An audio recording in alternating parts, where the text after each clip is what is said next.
यह कहानी है हिमाचल प्रदेश के एक छोटे से कस्बे धर्मपुर की, जहां एक प्रतिष्ठित सरकारी अधिकारी विनोद चौहान रहते थे। विनोद जी की एकलौती बेटी थी, अन्वी, जो उनकी जान थी। अन्वी का बचपन किसी राजकुमारी की तरह बीता था। हर इच्छा पूरी होती थी, कोई रोक टोक नहीं, बस बेशुमार प्यार। अन्वी पढ़ाई में होशियार थी और ग्रेजुएशन के लिए उसे शिमला के एक नामी कॉलेज में दाखिला मिल गया। पढ़ाई के साथ साथ उसकी लाइफस्टाइल भी बदलने लगी। बड़े शहर की चमक दमक, महंगे कपड़े, रेस्टोरेंट्स, महंगे मोबाइल, सब उसकी जिंदगी का हिस्सा बन गए। विनोद जी ने कभी उसे टोका नहीं, क्योंकि वह सोचते थे कि उनकी इकलौती बेटी है, जो चाहती है उसे मिले।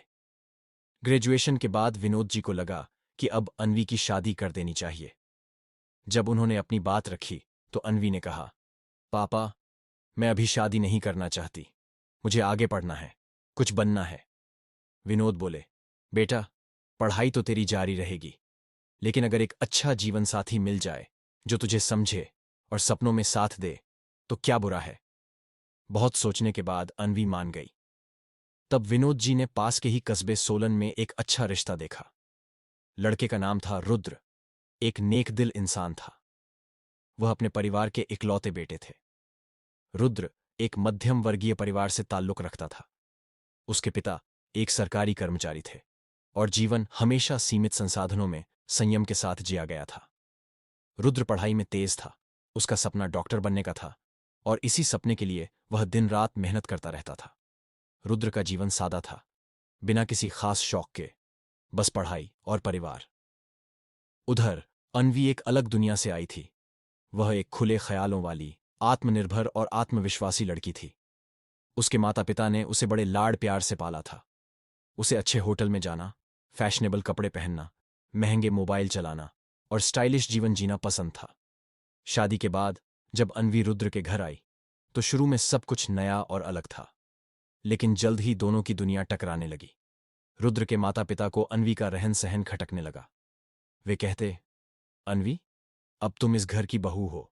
ये छोटे कपड़े, बाहर खाना, देर रात फोन पर बातें, ये सब यहां नहीं चलेगा।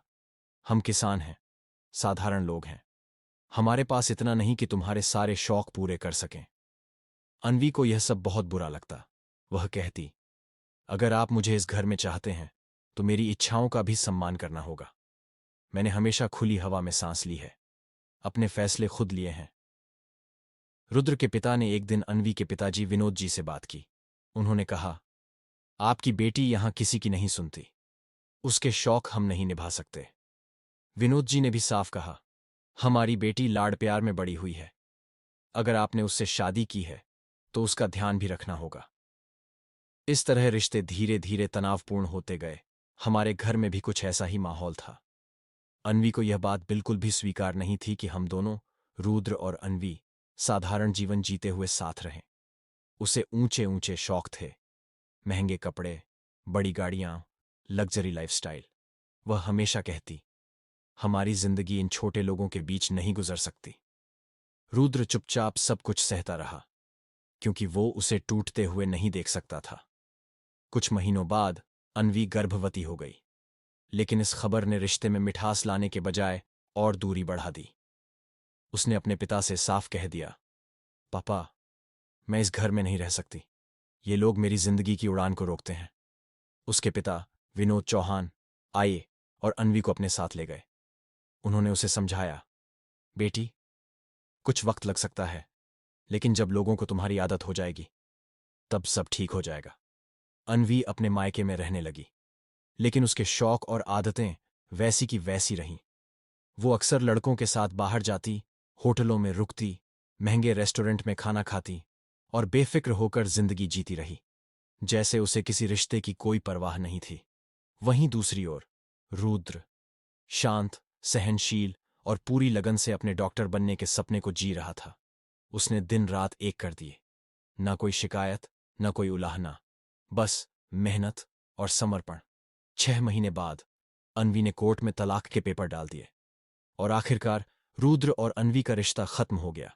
रुद्र ने एक गहरी सांस ली और खुद से कहा, अब कोई बोझ नहीं, अब मैं पूरी तरह से अपनी जिंदगी और अपने सपने को जी सकता हूं। रुद्र ने डॉक्टरी की पढ़ाई पूरी की, परीक्षा पास की और एक दिन वो सरकारी अस्पताल में डॉक्टर बन गया। उत्तराखंड के एक प्रमुख अस्पताल में उसकी नियुक्ति हुई। अब वो न सिर्फ एक सफल डॉक्टर था, बल्कि एक मजबूत इंसान भी। उधर अनवी अब भी अपने मायके में थी। घर में अनवी बेफिक्री से हंसती खेलती, जिंदगी को खुलकर जी रही थी। वो उन पलों में इतनी खो गई थी कि उसे याद ही नहीं रहा कि वो रुद्र के बच्चे की मां बनने वाली थी। उसकी दुनिया अब बस उसकी सहेलियों तक सिमट गई थी। दिन हो या रात, वो हर पल उन्हीं के साथ बिताने लगी। लेकिन वक्त कभी एक जैसा नहीं रहता। जैसे जैसे डिलीवरी का समय नजदीक आया, उसकी सहेलियों को एहसास हुआ कि अनवी अब उनकी तरह नहीं रही। अनवी, तुम प्रेग्नेंट हो, अब हम तुम्हारे साथ कंफर्टेबल नहीं हैं, एक दिन उनमें से किसी ने कहा। और धीरे धीरे सबने उससे दूरी बना ली। अब अनवी अकेली रह गई थी। टूटे दिल और भारी मन से वो अपने पिता विनोद चौहान के पास लौट आई। उन्होंने उसे सहारा दिया, उसे अपने स्नेह और विश्वास से थामे रखा। समय बीतता गया। जब अनवी का 9वां महीना शुरू हुआ, एक रात उसके पेट में तेज दर्द उठा। वो तड़प उठी, बेचैन सी चिल्लाने लगी। राम सिंह घबरा गए। उन्होंने फौरन एम्बुलेंस बुलाई और अनवी को अस्पताल ले जाया गया। अस्पताल में हड़कंप मच गया। नर्सें, डॉक्टर, एक महिला दर्द से कराह रही थी। उसी समय रुद्र, जो एक डॉक्टर था, ड्यूटी पर आया। जैसे ही उसकी नजर उस महिला पर पड़ी, उसका दिल कांप गया। अनवी, उसके मुंह से निकला। वो दौड़कर उसके पास गया। अनवी की हालत बेहद गंभीर थी। डॉक्टर्स ने बताया, इस महिला को तुरंत खून की जरूरत है, तभी डिलीवरी संभव है। ये सुनते ही रुद्र और विनोद चौहान दोनों चौंक गए। उसके ब्लड ग्रुप का खून ब्लड बैंक में नहीं है, एक नर्स ने बताया। घड़ी की टिक टिक अब मौत का साया बन चुकी थी। डॉक्टर ने कहा, अगर 1 घंटे में खून नहीं मिला तो इसकी जान भी जा सकती है। विनोद चौहान डर के साए में डूब गए। उनकी एकमात्र संतान, उनकी प्यारी बेटी अनवी, खतरे में थी। तभी रुद्र ने हिम्मत दिखाई। वो डॉक्टर के पास गया और बोला, मैडम, मैं उसका पति हूं। मेरा खून ले लीजिए, उसे दे दीजिए। बस मेरी अनवी को कुछ नहीं होना चाहिए। महिला डॉक्टर ने सहमति दी। रुद्र ने खून दिया। अनवी को ट्रांसफ्यूज किया गया। धीरे धीरे उसकी हालत स्थिर होने लगी और फिर कुछ घंटों बाद एक प्यारा सा बेटा इस दुनिया में आया। रुद्र ने अस्पताल में खून देने के बाद चुपचाप अपने केबिन का रुख किया। डॉक्टरों की दुनिया में ये आम बात थी, लेकिन आज का दिन उसके लिए कुछ अलग था। उसने खून तो एक मरीज के लिए दिया था, लेकिन दिल के किसी कोने में हलचल मची थी। शाम को रुद्र अपने काम से घर लौट गया, जैसे हर रोज जाता था। इधर ऑपरेशन थिएटर में जिंदगी और मौत की लड़ाई चल रही थी। घंटों की मेहनत के बाद जब अनवी को होश आया, तो उसकी गोद में एक प्यारा सा बच्चा था। एक नन्हा सा जीवन जो पूरी तरह स्वस्थ और सुंदर था, ठीक रुद्र की तरह।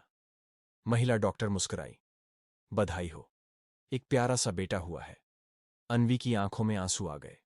शुक्रिया मैडम, आपने बहुत बड़ा उपकार किया है।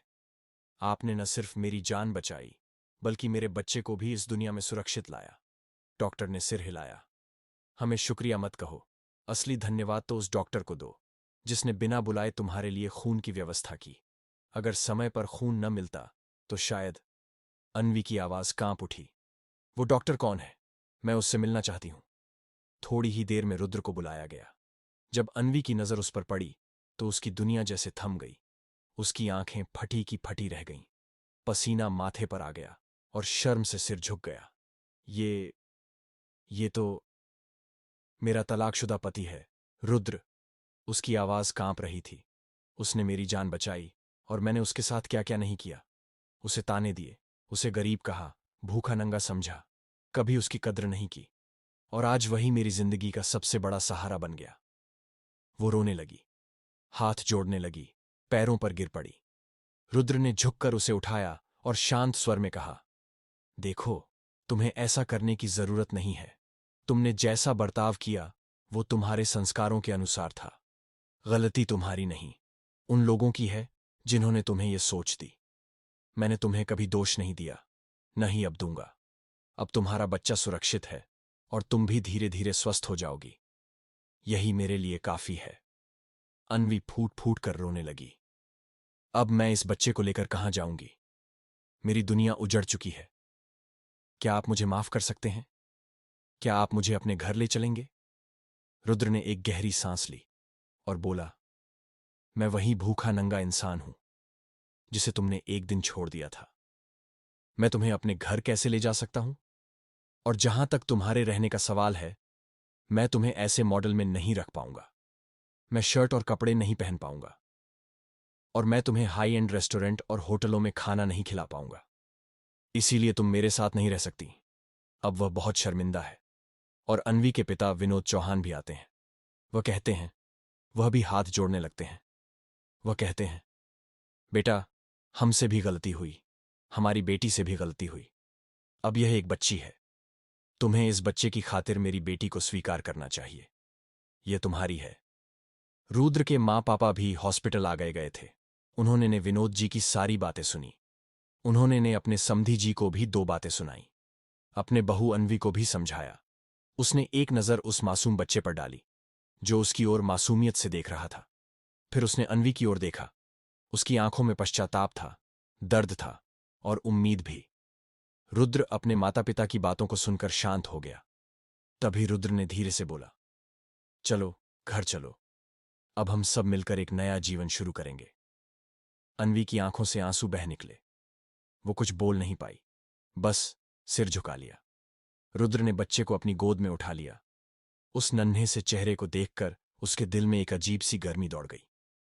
यह अब उसका बेटा था। रुद्र अपने परिवार के साथ घर लौटा।